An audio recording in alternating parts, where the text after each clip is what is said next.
A tumultuous 6-week term ends in a whimper. British Prime Minister Liz Truss resigned Thursday, bowing to the inevitable and ending a turmoil-filled 44-day term in which her policies triggered mayhem in financial markets and a rebellion in her party obliterated her authority. The statement outside 10 Downing Street admitted a failure to deliver. We delivered on energy bills and on cutting national insurance. And we set out a vision for a low-tax, high-growth economy that would take advantage of the freedoms of Brexit. I recognise, though, given the situation, I cannot deliver the mandate on which I was elected by the Conservative Party. I have therefore spoken to His Majesty the King to notify him that I am resigning as leader of the Conservative Party. This morning I met the chairman of the 1922 committee, Sir Graham Brady. We've agreed that there will be a leadership election to be completed within the next week. Truss's departure leaves a divided Conservative Party seeking a leader who can unify its warring factions.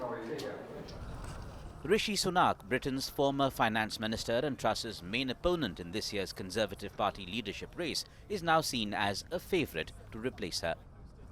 The 42-year-old, who is credited with steering the UK economy through the height of the COVID-19 pandemic, is seen by supporters as well-placed to lead the country through its worsening cost-of-living crisis.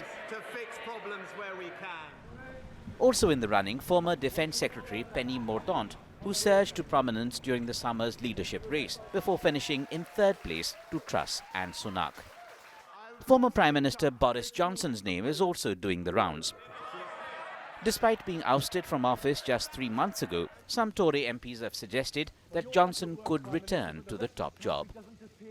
But the opposition Labour Party is on the offensive, demanding immediate general elections and an end to what's been called a revolving door of chaos.